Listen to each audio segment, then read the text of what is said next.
Sample problem 2.9 wants us to take the molecules we just talked about, or the ionic compounds we just talked about in sample problem 2.8, and write formulas for each of these compounds.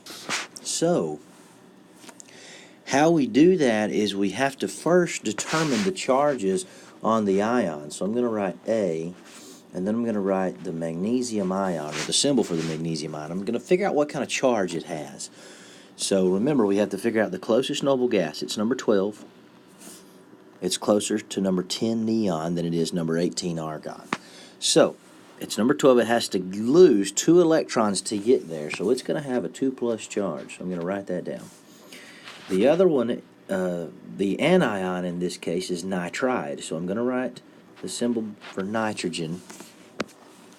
And let's see what kind of charge it's going to have. It's number 7. Closer to number 10 than number 2. So it has to gain 1, 2, 3 electrons to get there. So it's going to have a 3- charge. So now I know the charges. What I have to do to come up with a chemical formula is I have to combine these two things in a way that their charges, their overall charges, add up to equal 0. So I have to figure out a common factor between 2 and 3. And that common factor is 6, right? 2 times 3 is 6. So so I got to figure out what times positive 2 is equal to 6, and it's going to be 3.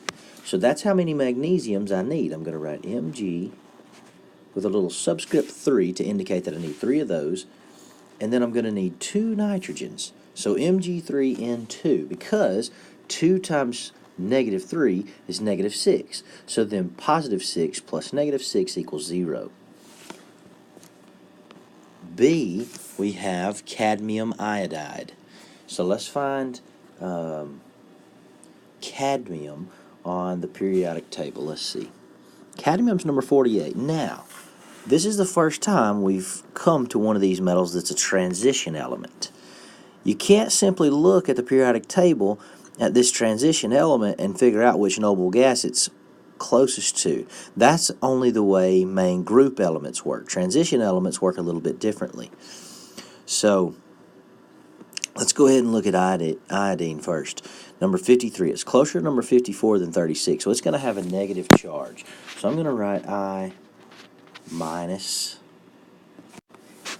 And now back to cadmium, so I'm going to write CD. Now, on page 65 of the textbook, it has some of these transition elements and some of their common charges. And cadmium normally has a 2+ charge. So those things you're just going to kind of have to know, or I'll show you a trick a little bit later on a different problem to figure these things out too. So I've got to now figure out what's my common factor between 1 and 2. 1 times 2 is 2, right? So I just need one of these cadmiums. It's the cation, so it comes first in the formula. And I just need one of those. And I'm going to have 2 of the iodines because, right, its charge is -1. And then 2 times -1 would be -2, plus positive 2 would equal 0. All right, C, I have strontium fluoride. So let's see, Sr. Let's find it on the periodic table. Here it is, number 38. I have to go, it's closer to number 36 than number 54, and I have to lose 2 electrons to get there, so it's going to have a 2+ charge. So let me write that down, 2+. The fluoride ion, that's our anion, it's going to have a negative charge. It's closer to number 10 neon, has to gain an electron to get there, so that's a -1 charge. So let's put its -1. Common factor between 1 and 2 is 2, so I'm going to have 1 strontium, 2 fluorides. So SrF2. So let me put boxes around our answers there. And then I'm going to come over here beside D and let's work D here.